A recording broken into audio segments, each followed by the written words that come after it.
नमस्कार, बहुत बहुत स्वागत है आपका भारत के सबसे बड़े राजनीतिक मंच पर। और इस वक्त जो मेरे साथ मेहमान हैं, किसी तारुफ के हालांकि मोहताज नहीं है, लेकिन मैं फिर भी अगर इनके बारे में थोड़ा सा बोलना चाहूँ। आचार्य हैं, आध्यात्म से जुड़े हैं, कांग्रेस पार्टी से जुड़े हैं, प्रियंका गांधी के राजनीतिक सलाहकार हैं। इतना तक तो मेरे ख्याल से सबको पता होगा, लेकिन एक और चीज़ जो मुझे पता लगी, जो मैं जानता हूँ, आचार्य जी उस पर जो है मोहर लगाएंगे, इनका आईनों का भी जो है ना एक पार्ट टाइम कारोबार है। क्योंकि जैसे ही कोई गलती करता है या जैसे ही कोई कांग्रेस में गलती होती है, आईना दिखा देते हैं। ये आईनों का कारोबार आपने कब से शुरू किया जी? जैसे ही कांग्रेस की टैली आपने देखी, इससे पहले कि कोई कांग्रेस नेता का रिएक्शन आया, सबसे पहले आपने कहा सनातन का श्राप ले डूबा। देखिए सचिन जी, पहली बात तो यह है कि राजनीति में होने का ये मतलब कतई नहीं होता है कि हमेशा झूठ ही बोला जाए। ये एक अजीब विडंबना है और इस देश के लोकतंत्र का दुर्भाग्य है। आप याद करिएगा 40 साल, 50 साल, 30 साल पहले का वक्त, जब कभी कोई नेता आता था, चाहे वो विधायक हो, सांसद हो, केंद्र का मंत्री हो या राज्य का मंत्री हो या जो भी, तो उसको सुनने के लिए अपने आप लोग चल के जाते थे, क्योंकि उसकी बातों की क्रेडिबिलिटी होती थी। आज गांव में केंद्र का मंत्री जाता है, राज्य का मंत्री जाता है, लोगों को बुलाना पड़ता है, उन्हें लालच देना पड़ता है, उन्हें गाड़ियां प्रोवाइड करनी पड़ती हैं, बस प्रोवाइड करने पड़ते हैं। क्यों? वो दौर था, लाल बहादुर शास्त्री ने एक अपील की कि भाई एक दिन का भोजन त्याग कर दो, पूरे देश ने खाना छोड़ दिया। ये हमारी राजनीति की शक्ति थी, लेकिन राजनीति में जो लोग थे उनकी शुचिता और उनके सच की शक्ति थी। तो आपका जो सवाल है, मैं इतना कहना चाहता हूँ कि राजनीति में रहने वाले लोगों को लोग फॉलो करते हैं, क्योंकि देश किस दिशा में जाएगा और देश की दशा क्या होगी ये उन पर निर्भर करता है। तो उन्हें अपनी बात का, अपने बयानों का और उनकी क्रेडिबिलिटी का ख्याल रखना चाहिए। और वो तभी रखा जा सकता है जब हम खुद आत्मचिंतन करें, खुद आत्म साक्षात्कार करें। प्रॉब्लम ये है कि हम दूसरों की समीक्षा करते हैं, दूसरों में गलतियां निकालते हैं, दूसरों की बातों का विरोध करते हैं। लोकतंत्र में विरोध करना एक संवैधानिक अधिकार है, लेकिन कभी अपने अंदर भी झांक के देखें। यदि हमने अपने अंदर झांकना शुरू कर दिया तो फिर ये सारी बीमारी का जो समाधान है वो हो जाएगा। एक बहुत अच्छा शेर है कि तमाम उम्र में यूं ही बस एक खता करता रहा, तमाम उम्र बस मैं यूं ही एक खता करता रहा, धूल चेहरे पे थी, आईना साफ करता रहा। तभी तो मैंने आईने का ब्रांड एम्बेसडर आपको बताया ना कि आप हर एक को आईना बताते थे। लेकिन मैं अगर और थोड़ा सा आपसे समझना चाहूँ, जैसे ही उस वक्त अभी पूरा रिजल्ट आया नहीं था, रुझान आ रहे थे, लेकिन लग गया था कि भारतीय जनता पार्टी तीनों राज्यों में जो है अच्छा कर रही है और बहुत अच्छा कर रही है। सनातन का श्राप ले डूबा। सनातन आचार्य प्रमोद कृष्णन की भाषा में, परिभाषा में है क्या? और वो सनातन जो बीजेपी, यानी कि वो वोट जो बीजेपी के पक्ष में गया इन तीनों में, उनका सनातन है क्या? देखिए, सनातन पर किसी का अधिकार नहीं है। बीजेपी की उत्पत्ति हुई 1980 में। सनातन तो आदिकाल से है। सनातन वो है जो सत्य है वही शाश्वत है, जो शाश्वत है वही सनातन है। सनातन के बिना भारत की कल्पना भी नहीं की जा सकती। बिल्कुल सचिन जी, सनातन के बिना ना भारत की कल्पना की जा सकती है, ना सनातन के बिना भारतीय लोकतंत्र की कल्पना की जा सकती है। तो प्रश्न ये पैदा होता है कि देश के कुछ राजनीतिक लोग, कुछ बड़े नेता यदि ये घोषणा करते हैं, यदि ये ऐलान करते हैं कि हमारा मुख्य लक्ष्य सनातन को मिटाना है, हम सनातन का उन्मूलन करना चाहते हैं, हम सनातन को ख़त्म करना चाहते हैं, और उन नेताओं के साथ हमारी पार्टी खड़ी हो जाती है, तो ये पार्टी का दुर्भाग्य ही समझा जाएगा। और भारत भावनाओं का देश है, श्रद्धा आस्था विश्वास का देश है। सनातन को मिटाने वाले 800 साल मुगल रहे, लगभग 200 साल के करीब अंग्रेज रहे, 1000 साल तक भारत विदेशी हुक्मरानों की हुकूमत का गुलाम रहा। वो सनातन को नहीं मिटा पाए तो ये गली मोहल्ले के चलते फिरते ये एक एक दो दो जिले के नेता सनातन को क्या मिटा पाएंगे। लेकिन बात यहीं तक नहीं रुकी। जैसी अभी सदन में चर्चा चल रही थी, डीएमके के सांसद ने कह दिया कि BJP has won in gomutra states. फिर दोबारा एक बहस छिड़ गई, कंडेम किया, तमाम एक्सपेंज हो गया। लेकिन फिर भी वो जो जिस बहस की आप जिक्र कर रहे हैं, अब अगर गठबंधन में रह करके चुनाव लड़ना है, उनकी तरफ से तैयारी जो है वो सनातन के अगेंस्ट एक बार बयान है, HIV है, कोड है, सनातन खत्म कर दो, अपने आप से अलग करते रहे, तो फिर क्या गठबंधन का, जिसे हम कहते हैं गठबंधन का DNA ही खराब है? देखिए,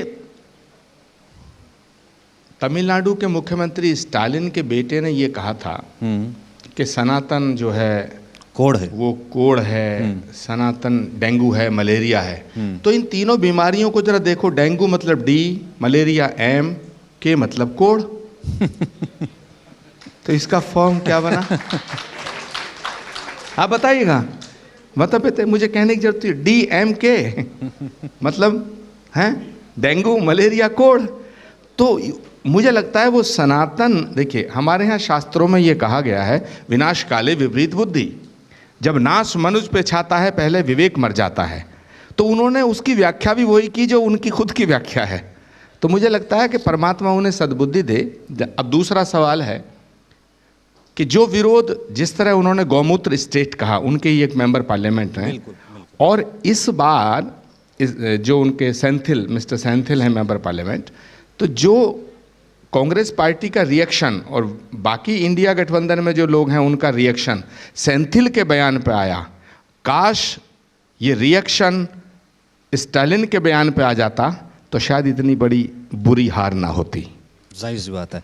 अब अगर मैं लेकिन जब मैंने ये कहा कि सनातन को मिटाने की बात करोगे तो खुद मिट जाओगे, तो मेरी पार्टी के कुछ लोग जो वामपंथी विचारधारा से प्रभावित हैं वो मेरे ऊपर ही तलवार लेके खड़े हो गए। और आपके शो के बाद जब मैं जाऊंगा तो हो सकता है मेरा राजनीतिक वध करने की तैयारी हो जाए। लेकिन सत्य कहना और स्वस्थ रहना, इसमें कोई खोट नहीं है। अच्छा, मैं एक इन चुनावों की एक समीक्षा पे आऊँगा कि आप इन चुनावों को कैसे देखते हैं, लेकिन उससे पहले एक चीज़ और आचार्य जी, एक तो ये कि आपके सारे बयान जो हैं वो कांग्रेस के अगेंस्ट क्यों होते हैं, कांग्रेस में रह करके। बहुत से लोग, क्योंकि जो भी मुझसे मिला उन्होंने कहा कि ये सवाल ज़रूर पूछना कि कांग्रेस के कद्दावर नेता और सारे जो बयान हैं कांग्रेस के अगेंस्ट होते हैं। और दूसरा ये कि कांग्रेस को आने वाले वक्त में आप कहाँ देखते हैं इंडिया गठबंधन 3 राज्यों की हार के बाद? दोनों इम्पॉर्टेंट सवाल हैं। पहली बात तो सचिन जी, आपका सवाल है कि मेरे बयान कांग्रेस के विरोध में क्यों होते हैं। मैंने प्रमुख रूप से मेरे 5 बयान हैं जो ज़्यादा चर्चित हुए। पहला, मैंने कहा कि अगर आप नरेंद्र मोदी जी को हराना चाहते हैं, बीजेपी को सत्ता से हटाना चाहते हैं, तो कांग्रेस का चेहरा प्रियंका गांधी को बना दिया जाए। क्या ये कांग्रेस के खिलाफ बयान है? दूसरा, मैंने कहा कि अगर आप राजस्थान में जीतना चाहते हैं तो अशोक गहलोत जी पुराने हो चुके हैं, उनका चेहरा बासी हो चुका है, उनमें फायर नहीं है। एक नया चेहरा सचिन पायलट को चीफ मिनिस्टर बना के चुनाव लड़ा जाए तो हम जीत सकते हैं। क्या ये कांग्रेस के खिलाफ बयान है? तीसरा, मैंने कहा कि भारत की राजनीति में, भारतीय लोकतंत्र में सारी शक्तियां जनता में निहित हैं।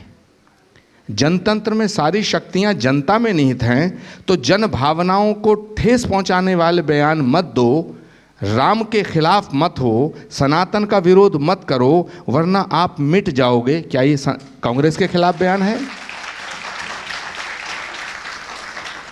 पांचवा, मैंने कहा कि अगर आप जातीय जनगणना की बात करते हो, प्रत्येक जाति का उत्थान होना चाहिए, प्रत्येक जाति के नेताओं को अपनी अपनी जातियों का उत्थान करने का हक है, लेकिन जातिवाद की राजनीति करना ये देश के खिलाफ है। विभाजन धर्म के नाम पर हो या जाति के नाम पर, विभाजन विभाजन होता है।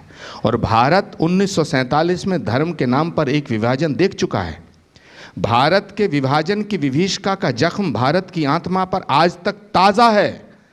तो ये देश धर्म के नाम पर बंट चुका है। इस देश को जातियों के नाम पर और विभाजित मत करो। क्या ये कांग्रेस के खिलाफ बयान है? तो आपको लगता है वो कांग्रेस जो महात्मा गांधी की फॉलोअर है, वो कांग्रेस जो महात्मा गांधी, सुभाष चंद्र बोस, पंडित जवाहरलाल नेहरू, इंदिरा गांधी, अशफाक उल्लाह के रास्ते पे चलती है, मौलाना आज़ाद के रास्ते पे चलने वाली कांग्रेस है। वो कांग्रेस जिसके नेताओं का बलिदान इस देश की एकता और अखंडता के लिए हुआ। वो कांग्रेस जिसके नेता, सबसे बड़े नेता, संस्थापकों में से एक महात्मा गांधी की हर सभा की शुरुआत होती थी, रघुपति राघव राजा राम पतित पावन सीताराम। तो महात्मा गांधी का सपना था कि भारत में राम राज्य की स्थापना हो। जिस राम राज्य की स्थापना करने के लिए महात्मा गांधी सपना देखते थे, और वो महात्मा गांधी जब उनकी छाती पे गोली लगी, धरती पे गिरे, तो उनके मुंह से अंतिम शब्द निकला, हे राम। और तुम राम के खिलाफ अगर जाओगे तो ये कांग्रेस के खिलाफ बयान है। मैं कहता हूं तुम राम के खिलाफ मत जाओ, सनातन का विरोध मत करो। जो सनातन को मिटाने की बात कर रहे हैं उनके साथ मत खड़े हो। क्या इस कांग्रेस के खिलाफ बयान है? फिर भी आपकी मानी तो जाती नहीं।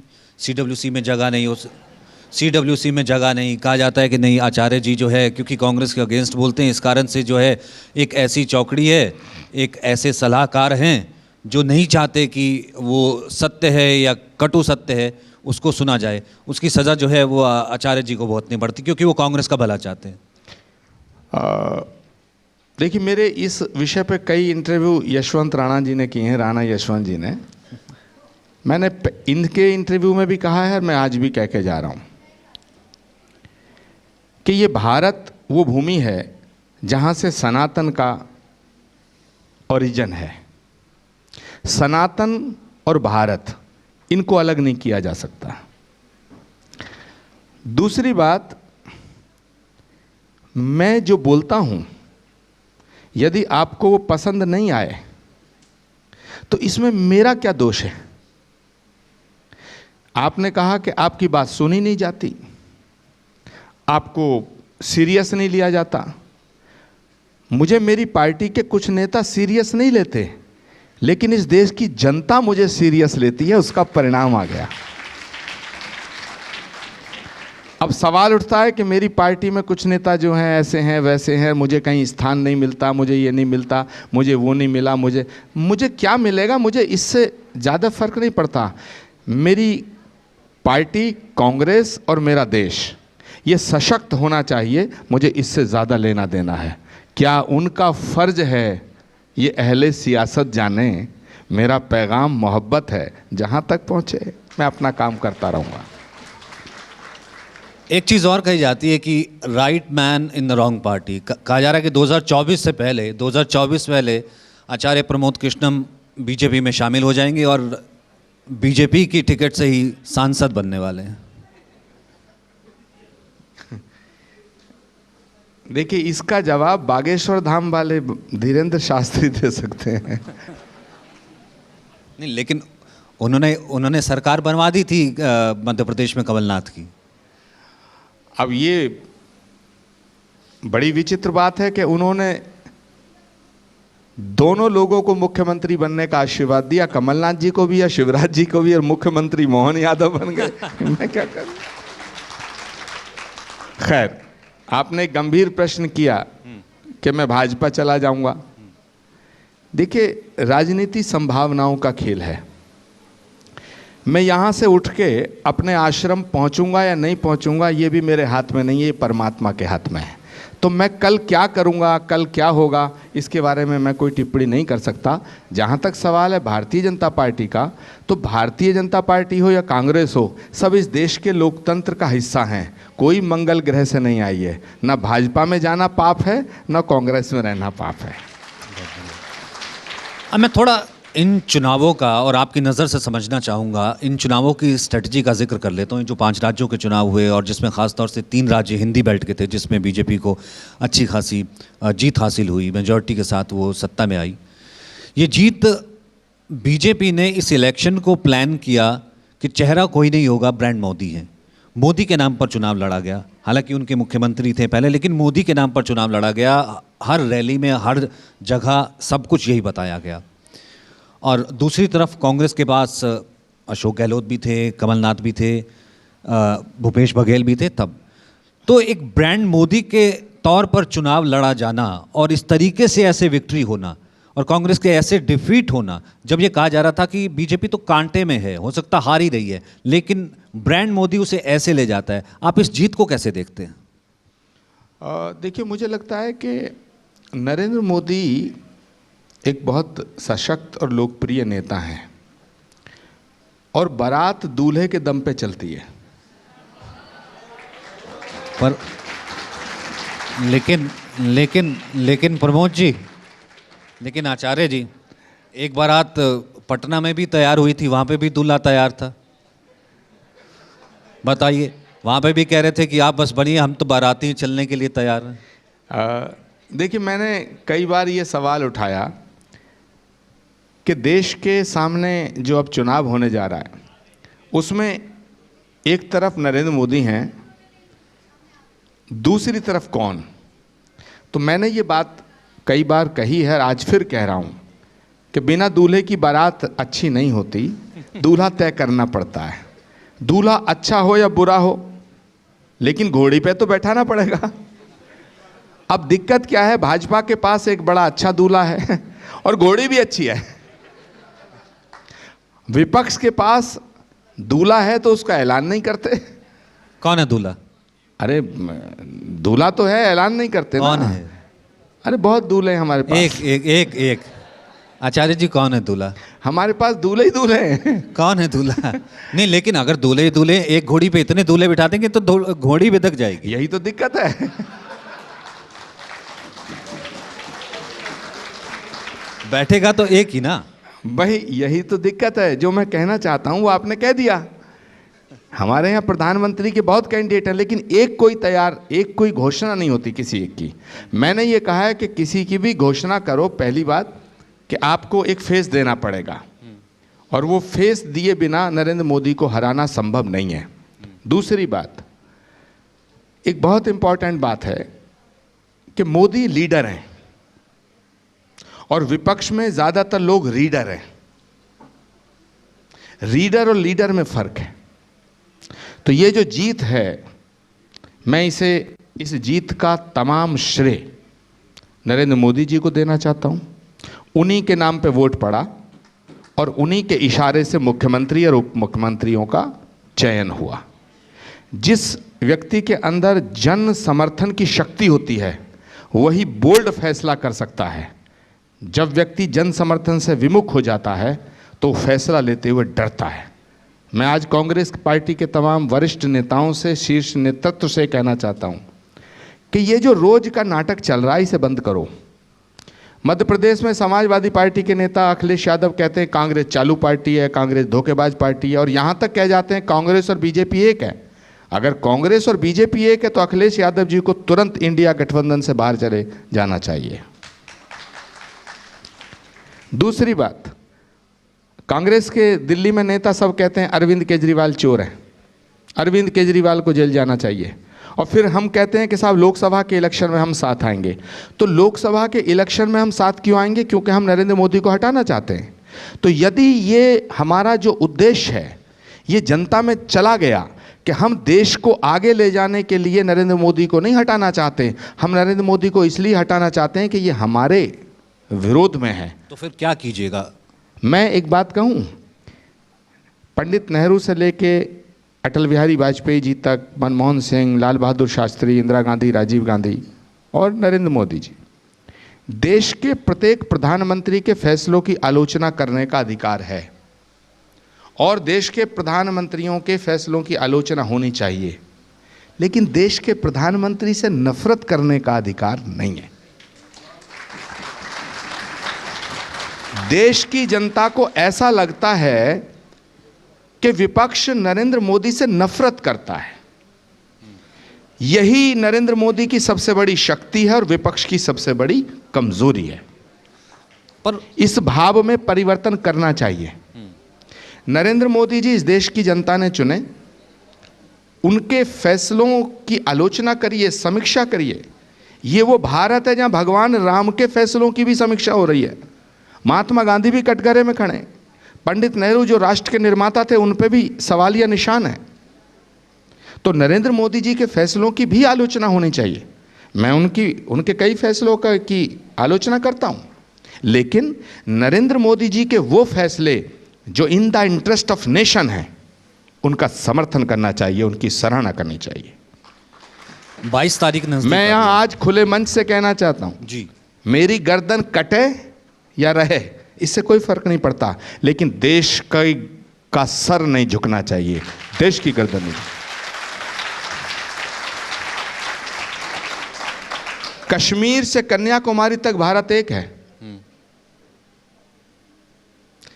ये सब कहते हैं। हम सब कहते हैं कि देश की एकता और अखंडता पे समझौता नहीं किया जा सकता।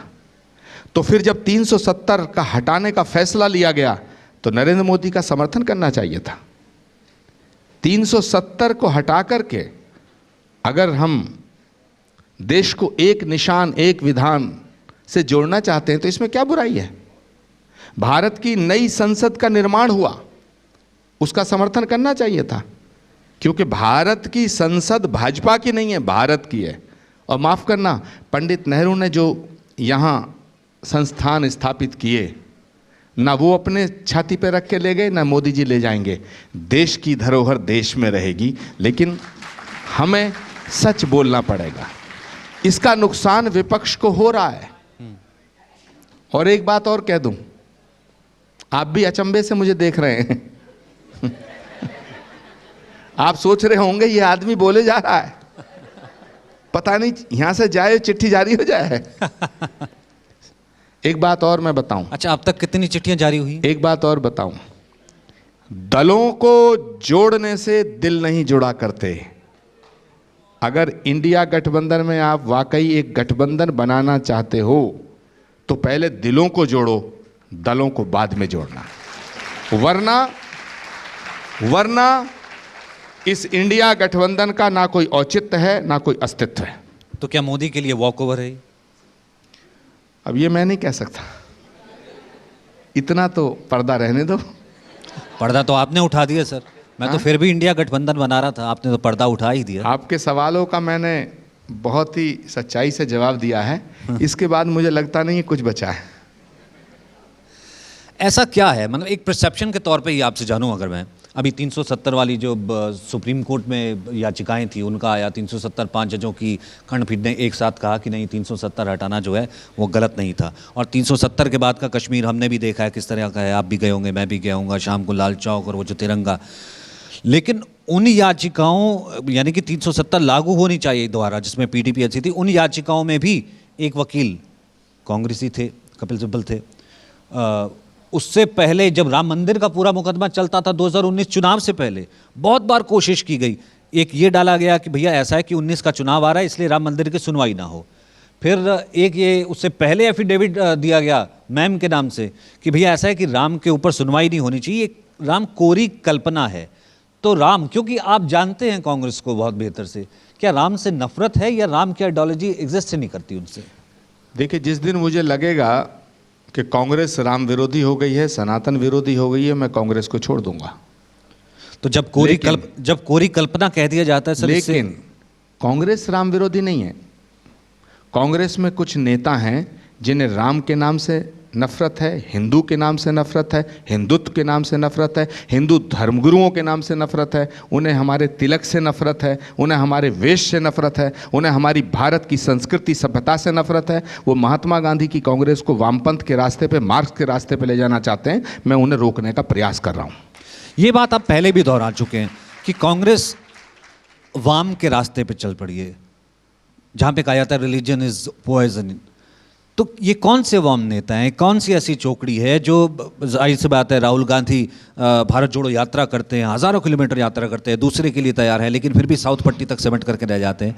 तो ये ऐसा क्या है जो साथ रहते हुए भी उनको नहीं पता लगता कि ये हमारे लिए जो है के तरीके की खाई ही खोदी जा रही है, हम उस खाई में ही गिरते जा रहे हैं। आलाकमान को, सोनिया गांधी को, राहुल गांधी को नहीं पता लगता, ये जो आसपास के नेता हैं। जिस कांग्रेस के नारे हुआ करते थे, भारत माता की जय, वंदे मातरम, आज उस कांग्रेस में ऐसे लोग शामिल हो गए हैं जो नारे लगाते हैं भारत तेरे टुकड़े होंगे।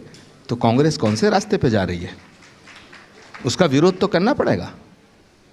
अगर उसका कोई विरोध करता है, अगर कांग्रेस को कोई सशक्त करना चाहता है, अगर कांग्रेस से ये मांग की जाती है कि भाई राम का विरोध मत करो, सनातन का विरोध मत करो, भारतीय संस्कृति का विरोध मत करो, भारत को तोड़ने वालों का समर्थन मत करो, तो कह दिया जाता साहब आप भाजपा की तरफ जा रहे हैं। प्रश्न ये नहीं है, प्रश्न है कि अगर देश के अंदर एक ताकतवर सरकार है तो एक ताकतवर विपक्ष भी होना चाहिए, वरना लोकतंत्र मर जाएगा।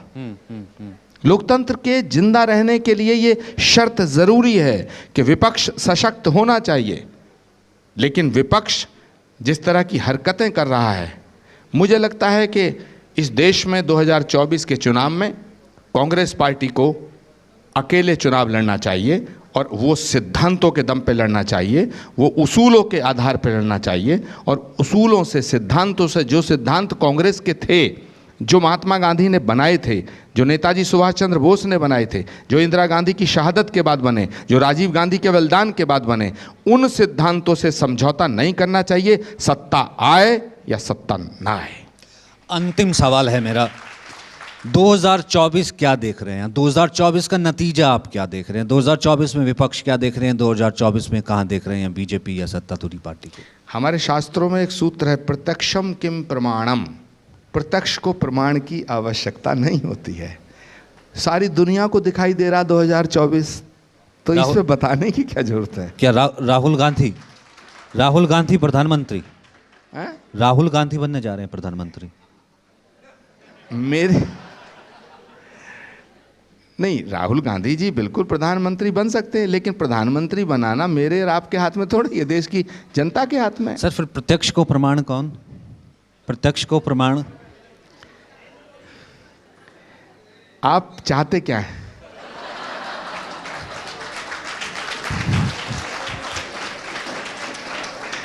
आप चाहते क्या हैं? मुझे राणा यशवंत जी ने कहा था कि सचिन जी आपसे साक्षात्कार करेंगे। हाँ।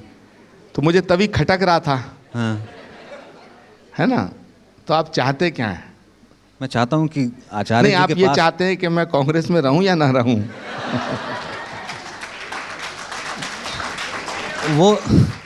वो दोनों बाहें फैला करके स्वागत करने को तैयार हैं। ये तो आप जाते नहीं हैं, बीजेपी वाले। जिनके प्रत्यक्ष को प्रमाण की आवश्यकता नहीं है, वो तो दोनों बाहें फैला करके तैयार हैं। ये तो आचार्य जी नहीं मानते। देखिए, घर कच्चा हो या पक्का, अच्छा हो या बुरा, घर तो घर ही है। अगर आप मुझे उस घर से जबरदस्ती धक्का दिलवाना चाहते हैं तो फिर ऐसे सवाल करिएगा कि जिनका जवाब देना मेरा फर्ज तो बनेगा, लेकिन मेरा जनगण मन तय हो जाएगा। नहीं, बिल्कुल आप बहुत बेबाकी से बोलते हैं, बहुत सीधी बात रखते हैं। इस कारण से कई बार आपको इसका खमियाजा भी भुगतना पड़ता है, लेकिन आलोचक जो होता है उसे साथ हमेशा रखना चाहिए और इसी चीज़ की शायद कदर होती है। आचार्य जी, इसी तरीके से बेबाकी से बोलने के लिए, हमारे साथ मंच पर आने के लिए और तमाम बातें साझा करने के लिए बहुत बहुत शुक्रिया। For more such videos, subscribe to the NewsX YouTube channel, hit the bell icon.